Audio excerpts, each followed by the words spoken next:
Welcome to Mortgage Lending Mastery, the world's longest running podcast in the mortgage industry. I'm your host, Lady Jen Du Plessis, with over 4 decades of mortgage, real estate, and financial services experience, providing the knowledge you need to advance your mortgage practice quickly and efficiently. Hey there, everybody. Here's another Jen's Jots. I want to talk to you today about something called the Prestige Code. Many of you have heard me talking about the Fascination Advantage. It's one of the things that I use, just like DISC or Myers-Briggs. It's not a personality trait. It's how the world sees you, but it's a tool that I use with every single one of my clients. I don't coach anybody until I know where they're at in this Fascination Advantage. But there's this other, and so the number one thing with the Fascination Advantage for me personally is prestige. Okay, so I lead with prestige. You might have innovation, mystique, what else? Power. There might be a lot of different words. But I wanted to talk to you today about something called the Prestige Code. And I learned this from one of my mentors, and I've learned some of these other aspects in my own business, obviously. We are the product of lots and lots of people that we learn from, right? We grab one-liners, sound bites, and we take them and we run with them, or quotes, we run with them. So the Prestige Code is very much like this. So I wanted to share that with you today. There are 20 of these rules for the Prestige Code, which I really feel is a personal brand code. Does that make sense? More of a personal brand code. For me, it's more prestige because I coach high-end clients, but it is upholding yourself. If you've ever sat in a room with a chiropractor and they go, "Hi, I'm a chiropractor," everybody sits up straight, right? Prestige does that too. It says, okay, this is who I am. This is how I'm going to be packaged. My whole branding is going to be packaged. And so I want to just dive in this for you. We're only going to be talking about 10 of them today. There's too many of them. We'll do another Jen's Jot at another time where we talk about the remaining 10. But I want you to be able to listen in, take notes.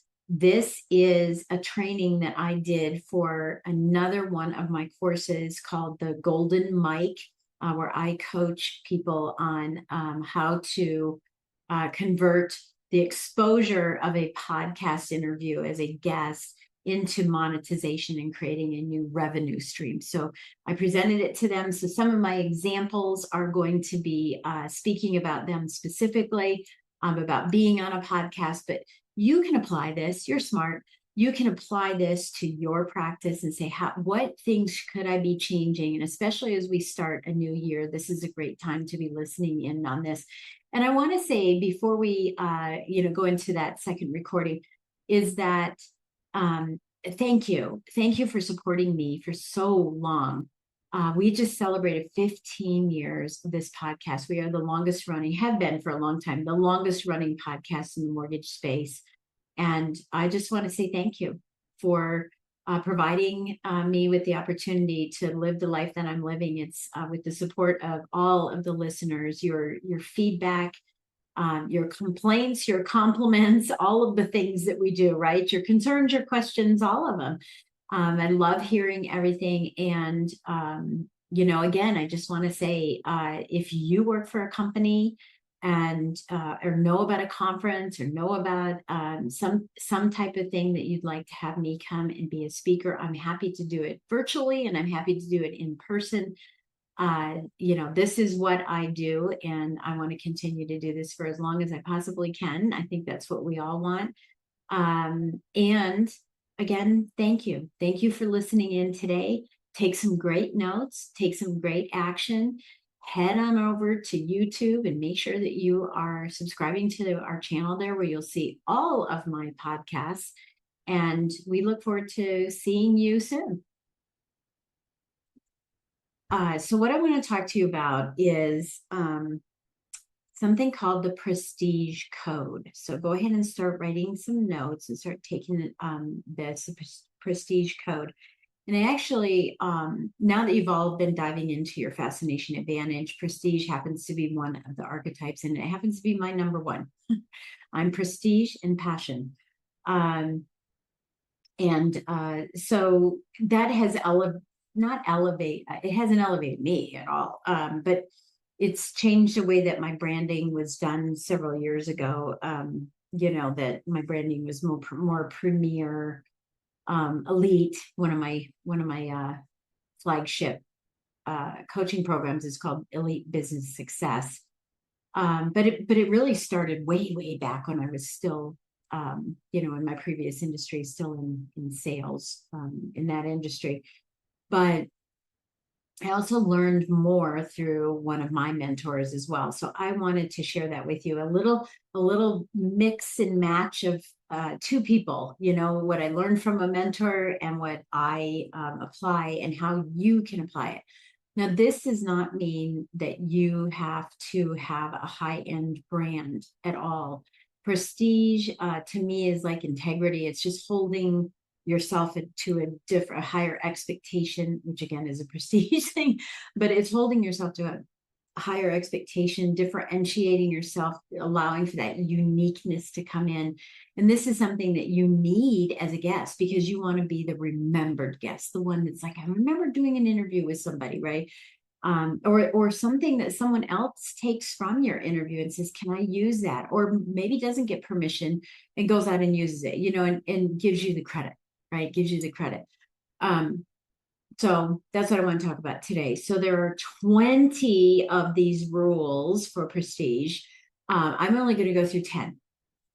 And then when I get back, at one other of our calls, I'll go through the other 20 or the other 10 of them, the balance of it. So the first one is audience expectation. Okay, so what is the expectation of the audience? And again, this is good for low ticket and high ticket products. So I don't want you to think about this, but I'm going to do some comparisons here. But you want to be polished. Okay, you want to be polished. You want to be seen as a premier speaker, that every interaction reflects back on your brand, reflects on maybe integrity, maybe some other core values that you have, which we can talk about too, because I love doing core values for people. But it's also having a higher EQ, right? We all know what IQ and all that stuff is, but having a higher emotional quotient. And the reason why this is important to me, many years ago, I was in that hustle and I have a very high IQ. But now, and I was using that IQ for everything, right? I mean, because I'm smart, I should be able to beat everybody else at doing everything. But I was in the hustle and doing the semantics, and you may have experienced that through any other coaches that you've worked with, where, they're saying, do this and you'll get that, and do this, and you can't seem to do it. And it's just not working right for you, or you've tried it and you're just banging your head against the wall. And that's what I was doing for so long. And it was an aha moment that I had that was, wait a minute, I'm doing all the mechanics, right? The mechanics of this. And I speak about this in sovereign leadership. I call it the sword. I'm wielding the sword, right? I'm doing all the actions. I'm fighting. I've won battles, but I'm still exhausted. That might be you as well. And the scepter, which is standing back and going, wait a minute, let me make sure I'm more tactical in my approach, and that I'm not responding, or I'm not reacting, I'm responding. And so this is where mindset comes in. So this is a mantra that I have in my business, which is mindset plus mechanics equals momentum. So write that down. Mindset plus mechanics equals momentum. You can't just will it and manifest. And I'm not going to talk about manifestation. You can't just will it and manifest it. You can't just say, it's going to happen. It's going to happen. You have to take some action to make it happen. But you can't always be in the doing, in the practitioner part of your business. You have to step back and be the CEO.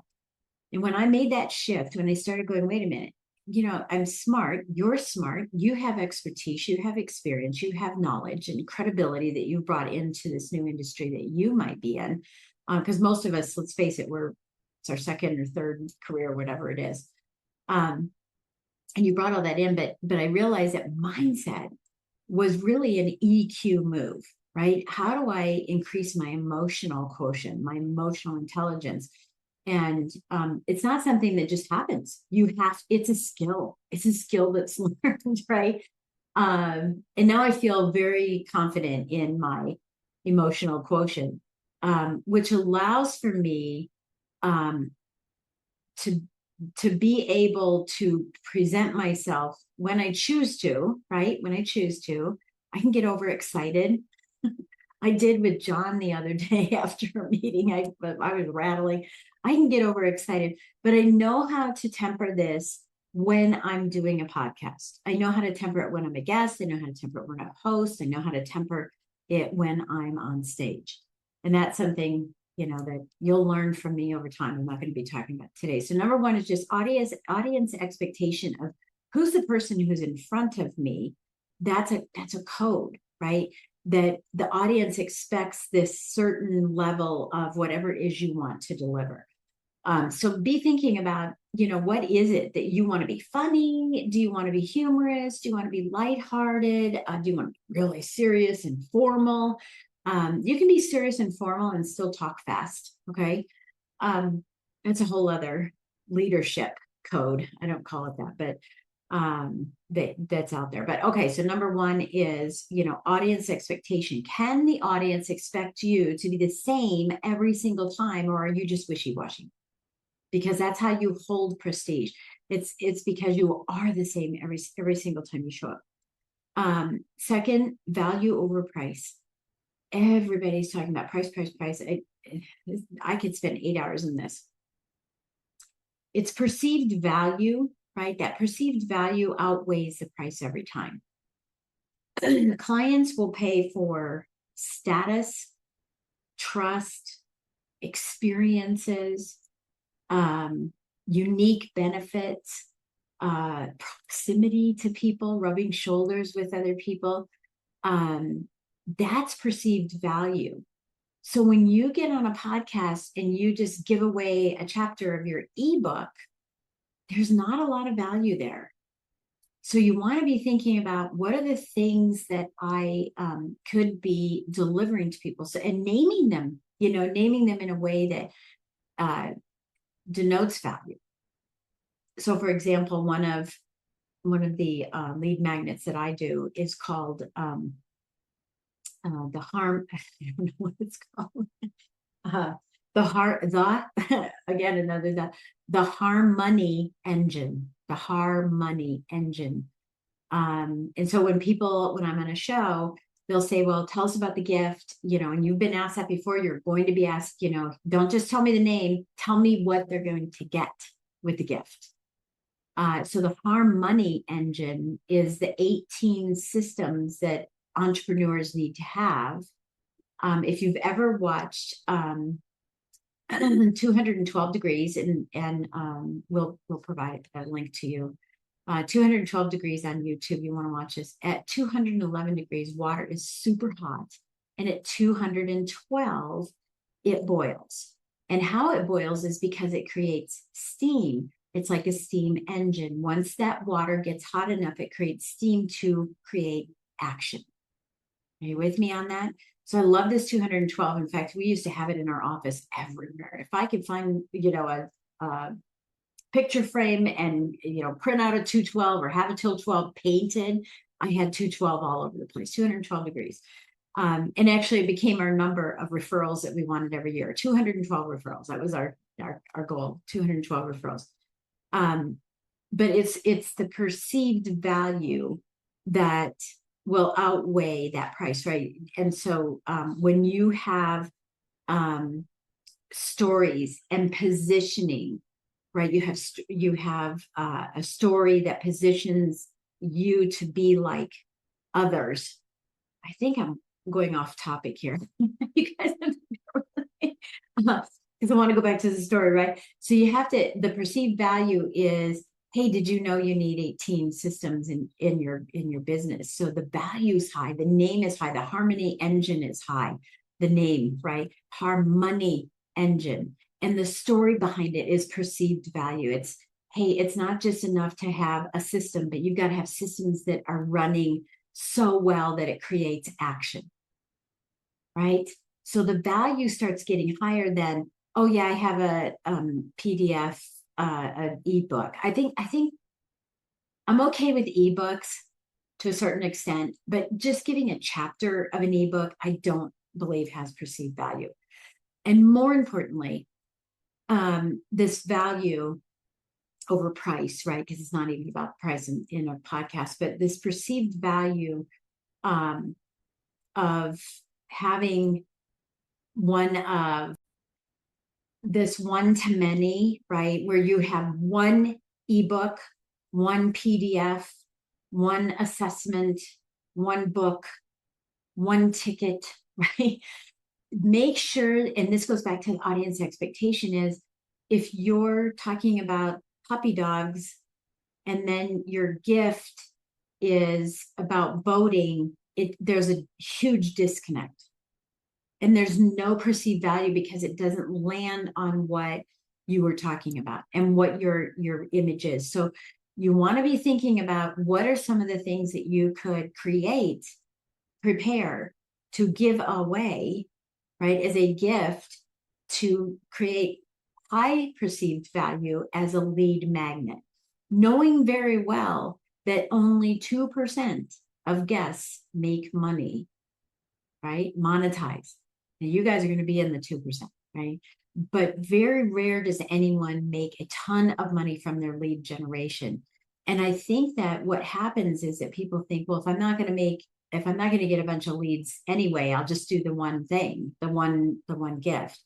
But I'm telling you, you need 4 to 5 different gifts that you could create. In fact, I'm creating another one right now because I was just asked to speak on something that I don't normally give a gift on. And so I'm creating a new gift for that audience. So that's number 2, value over price, right? It's the way you position all this stuff that will create that expertise. You know, you want to be focused on, people are focused on finding the one who can help them, right? The one who can help them. All right, number 3, storytelling beats explanation, right? Explanation. So emphasize your unique story, your unique expertise, and positioning as a leader. And we're going to be helping you with that too. And I'm going to have a few ways that you can do storytelling, because a lot of ways of storytelling are successful for a lot of people. And I've kind of, again, you model and you modify. I've taken all the things I've learned from different coaches and said, well, I like that, but I don't like this. Maybe these two could be combined. So I'm going to introduce you to a lot of different ways of storytelling so that you can create your own way of storytelling. But the human bond is, who are you, right? Not what do you do. We get off a podcast and everybody says, oh, that's really good. They're smart. They know stuff. That's cool. But if there's no emotional connection from a story that is relevant to the topic, and by the way, you're going to be doing this in the workshop. We're going to be doing, I don't know how many are on there, but it's called what's it called? A story bank. It's not really called a story bank, but where we have all these stories that we help you start developing. I'll occasionally be telling someone about a story and I think, do I have that on my list? Because if I don't, I need to capture it right now and make sure that this could be a part of my list. I saved a girl's life once. I'll tell you all the story at some point in time, but I saved this girl's life once, and I never go by Jenny, ever. Like, be careful if you ever call me Jenny, right? I never go by Jenny. And I saved her life. She was choking and I did the Heimlich and da-da-da.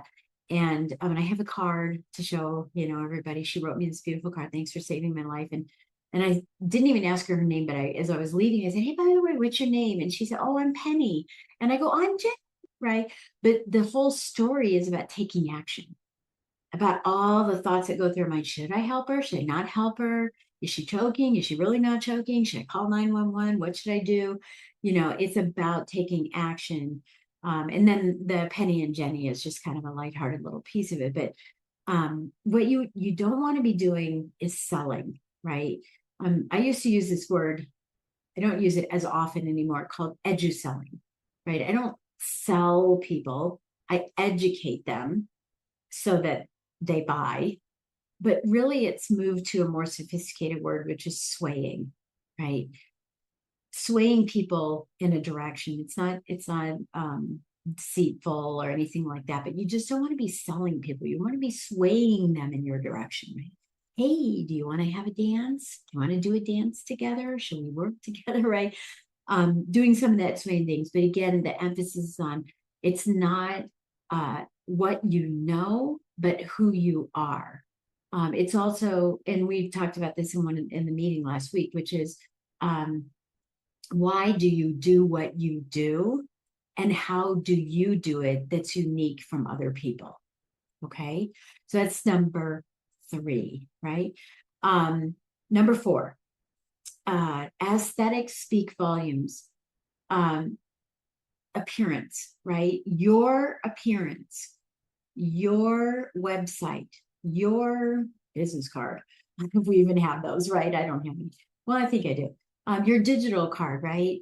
The way your email signature looks, the aesthetics need to align. And this is how you, and again, it's not so much prestige, like it has to be a minimalist type of thing. I'm very into minimalist. I tend to wear white, beige, and black. That's what I wear.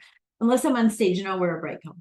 But the aesthetics of what you're delivering needs to rhyme. So let's say, for example, so if I said to you that I'm trying to think of some, I don't even know who it is, might be, but oh my God, Bill Cosby's name just came into my head. Okay.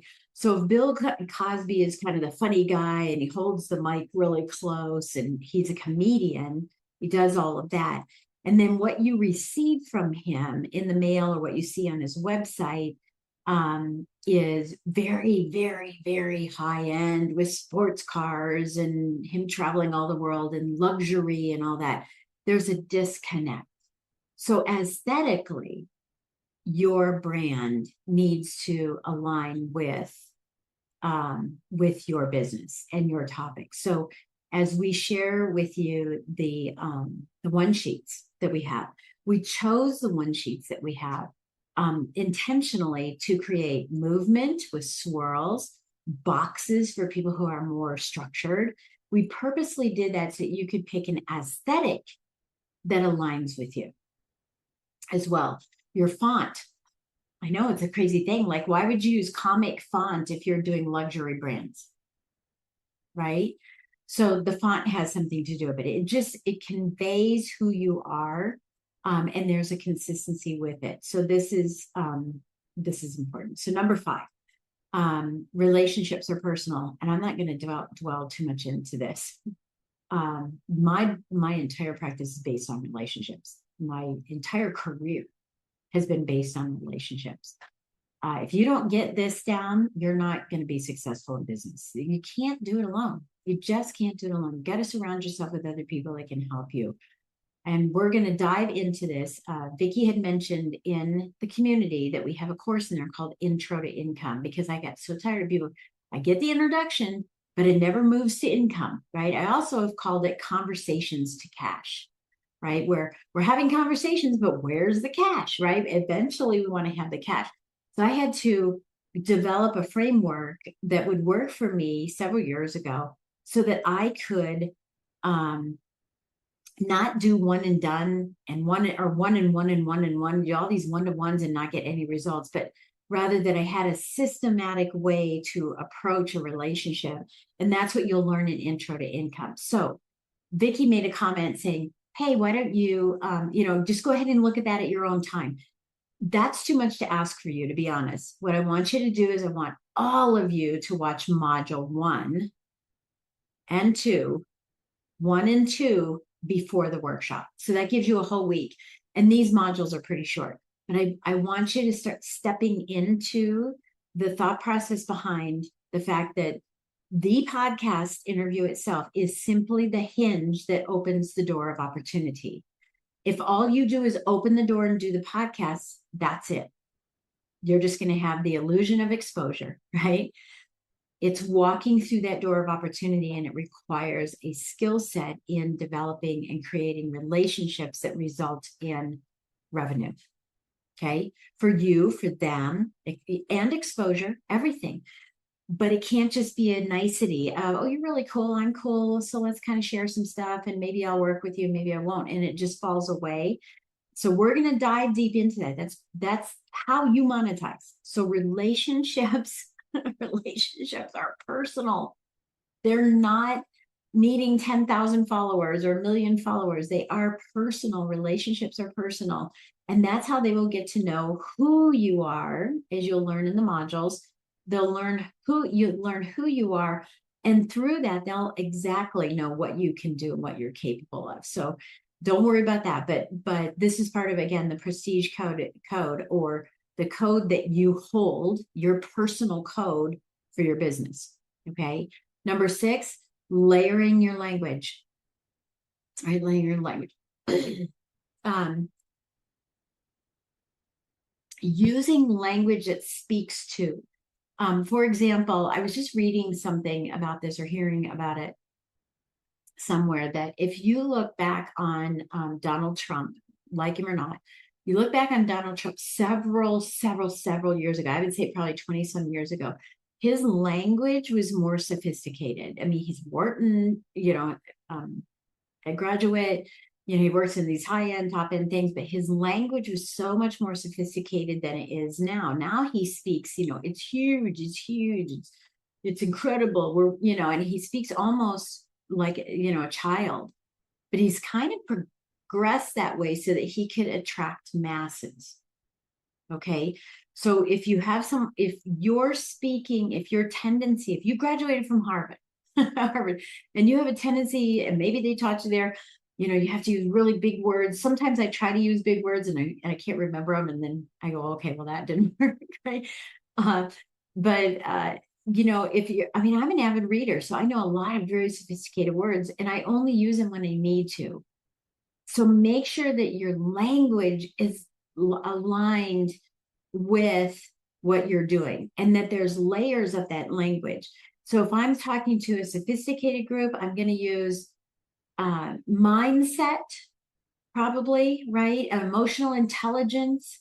But if I'm in a group that is not that way, I would just say it's your thinking, the way you think, right? So it's just a slight change in the language that I use to accommodate that audience so that that expectation is still there.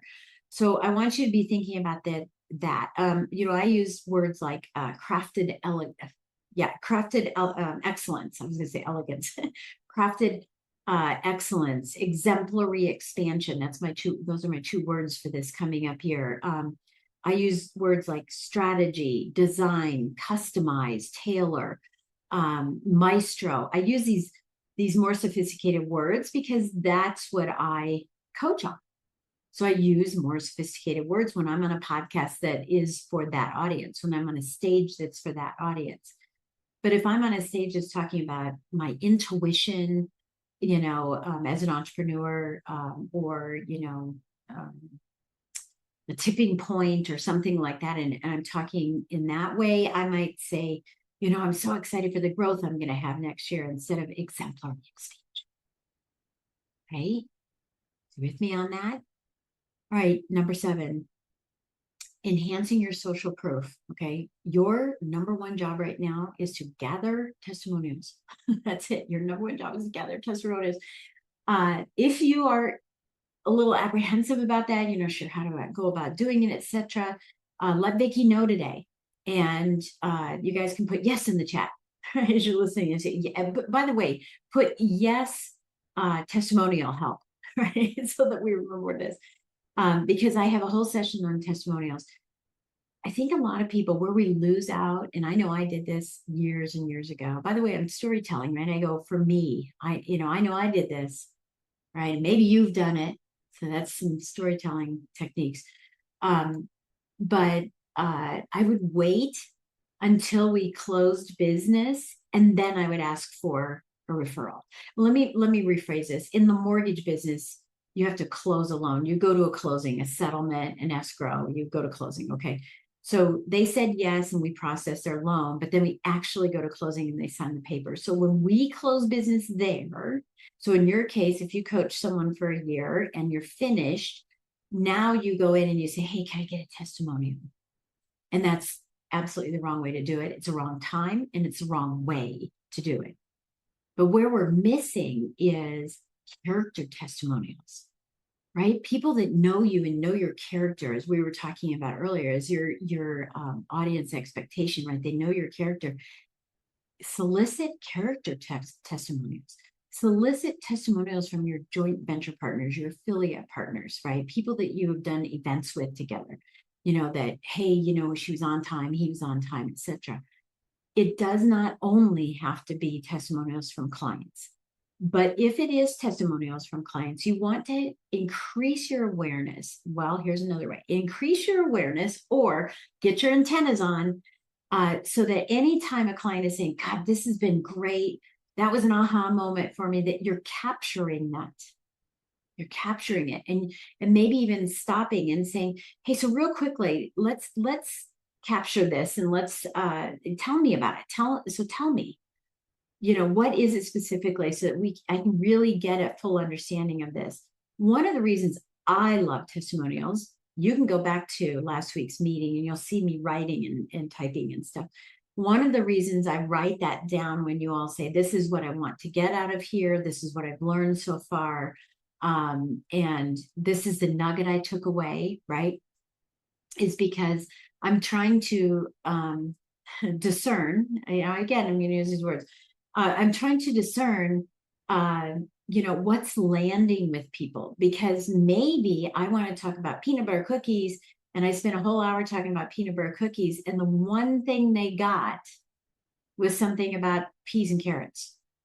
And so maybe I don't need to talk about those types of things. Maybe I can develop and grow the peas and carrots portion of it. And so if and this is why in this course, we're going to be asking you to send a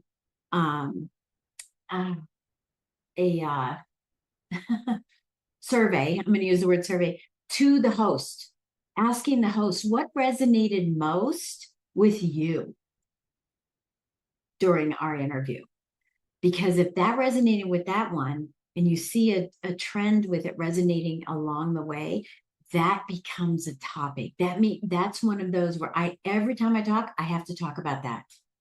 So if you see this in your testimonials, or you hear this from your students and your clients, that's your sign to lift that up and talk more about it. There's more of a need for it. We did the text, that was just off a whim, right? The text replacement. But I was like, oh gosh, maybe they do need it. Maybe they do need it. So we'll add it. Then we'll add it. Maybe I'll continually add that, just a little quick bonus, little thing for everybody to get that would help you when you're networking so well, right? Layering your language enhancing your social proof is really good. Also showcasing collaborations that you're doing with one another. So sometimes people, and I know some of you already, I'm seeing your Fascination Advantage come in. I already know I can pretty much depict what kind of disc profile you are. I'm an expert at that. So I already kind of know that some of this is a little, I don't feel good. I'm afraid to ask, and would that be pushy? And, I get all of that. I don't like social media. I don't want to be out there and touting myself. But at the same time, who will? I had that problem too. I'm very quiet. I'm very, I wouldn't say I'm introverted. I'm an observer, right? I tend to stand back a lot.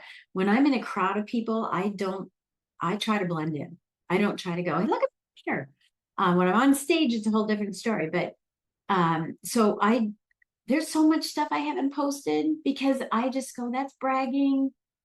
I don't want to show that again. That's kind of stupid. Sometimes I don't even post things with my family because I'm private. I'm just private about these things. So I have to really consciously work on this. And I'm going to ask you to super consciously work on this. But a lot of us have collaborations that we're doing on the side, or maybe you will in the future. Those collaborations should be spotlighted. And especially if you're trying to enhance your social proof. It's one thing to get it from your clients, another thing to get it, to have, relationships with JVs and stuff. But if you have a really high-end JV relationship, you want to tout it. Let me give you an example. With Top Talent that we just talked about, Top Talent Hollywood, some of you are from that. And for those of you listening later on, it was just an event that I spoke at. But the event planner is a longtime friend of mine, David Fagan.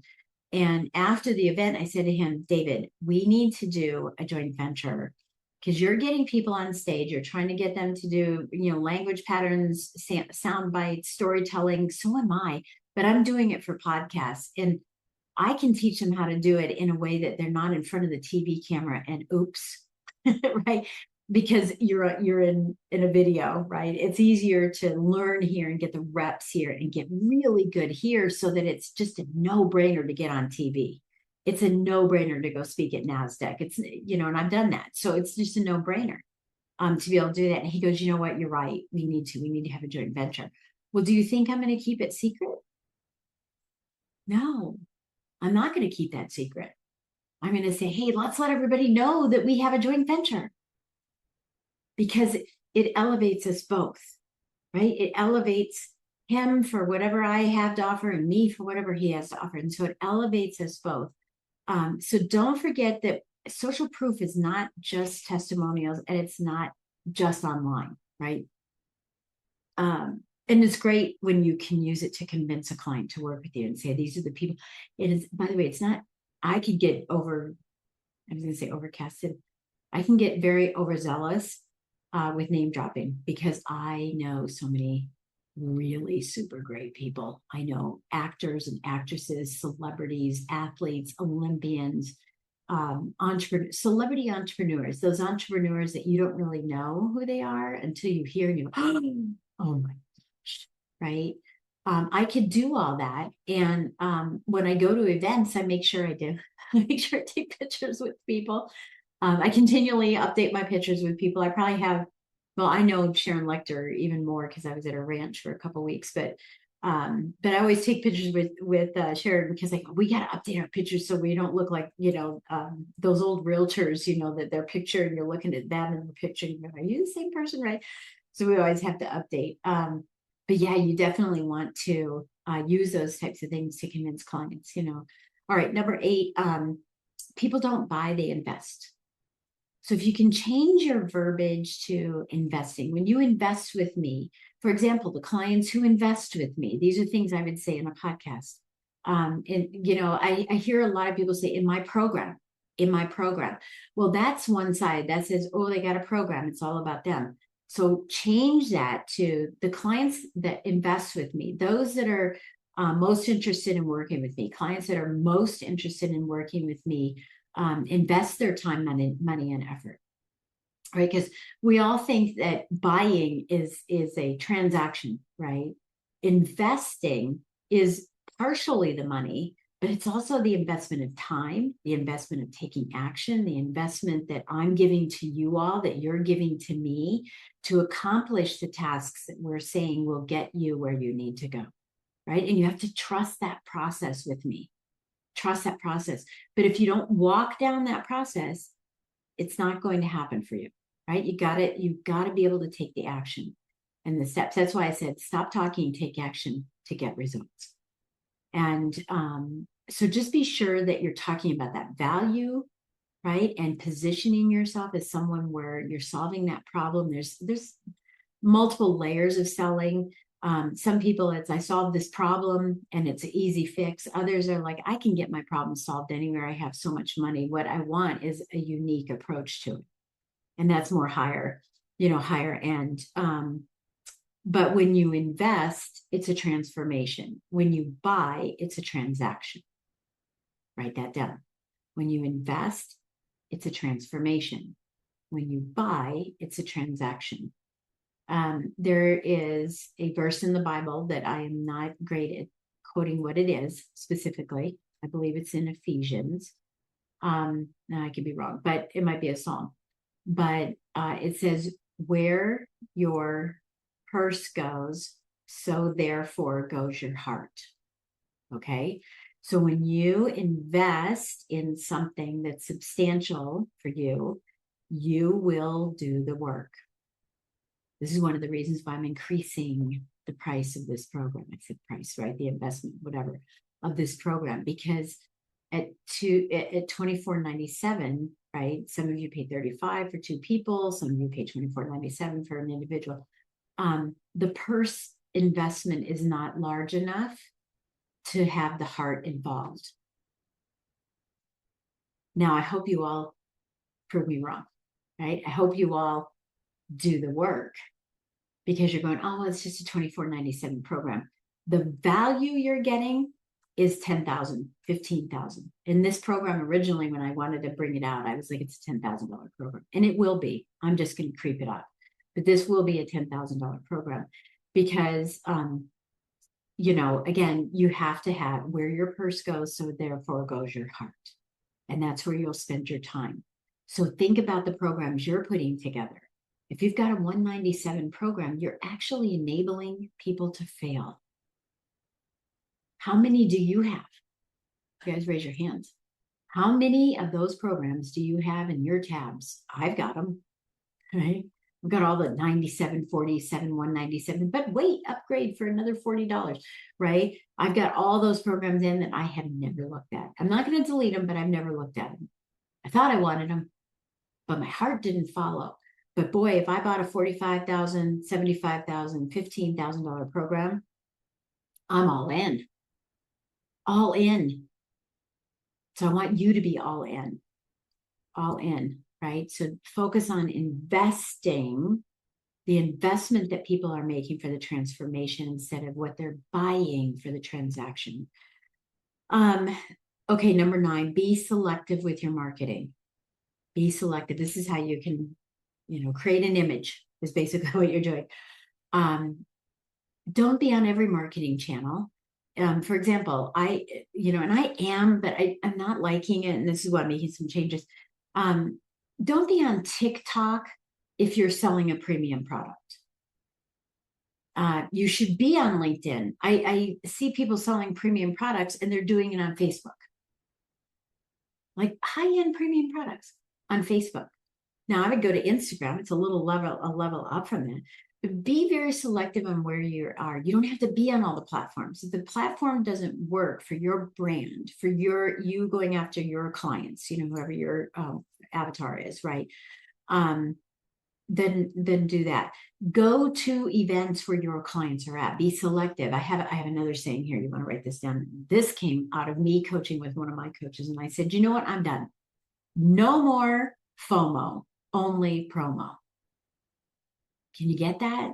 No more FOMO. No more fear of missing out. When we all start in this business, I got to go to this. I got to go to this. I got to get exposure. I got to get out. Oh my God, I got to go to all these places. And you're spending all this money. I remember when I transitioned from lending, when I retired and came into this business, I had credit card debt, $3,000.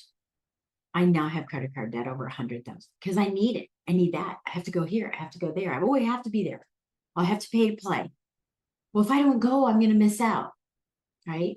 But what I've learned, and this is a learning process that may take time for you, what I've learned is they aren't my right audience. They aren't, right? So no more FOMO, only promo. So let me define promo. I'm either speaking, right? emceeing, or the audience, if I attend for my own personal promotion, I'm promoting myself, my EQ, my IQ, my business, my emotional, everything, personality, whatever it is. I'm going to go and learn myself. Then the people that are, I can go to some place and just learn. I don't care who the people are. I want to learn that. I'm going to go and I'm going to promote myself. But then there are times where I may not be speaking, and I may not be emceeing, and you may not be, but if you're in the audience, who else is coming? Can you promote yourself within the audience? Because you're going to be on the breaks together. You're going to go lunch together. You're going to have breakfast together. You're going to have dinner together, right? You're going to talk about, what'd you think about that? They may put you in breakouts together. So you want these people to be potential partners, right? Potential partners, potential clients. They don't all have to be clients, but they got to be potential partners. No more FOMO, only promo. I just saved you thousands of dollars. Thousands of dollars. So be selective where you market. I go to a lot of charity events because they're high end. That's where my clients are, right? I love charity events and I love dressing up. So, right. So I go there because it makes more sense. And then I ask, hey, can I sponsor or speak or both? I want to do all of it. What can I do? So yeah, choose quality over quantity. Quality over quantity. And number 10, and then we'll go through the other 10 at some other time. Remember that sometimes it's going to take a long time to get the results, especially when you're when you're trying to define your brand, when you're doing some shifting and some tweaking and some adjustments. Maybe you don't use the word elegant, you use the word exclusive. Maybe you don't use the word buy, you use the word invest, and you've got to make all these little adjustments. And as you're making that, just know that it may take a long time for some of it to come to fruition. The goal is that you arrive. I've arrived. It's very clear what your brand is. It's very clear. I can see it online. I can see it in your emails. I can see it in your business card. I can see it in the way you dress and package yourself. I can see it in the way you speak, right? I can see it through the testimonials, all the things that we just talked about. And it's almost like an arrival, right? So know that you've got to be patient and you have to be consistent with your presence.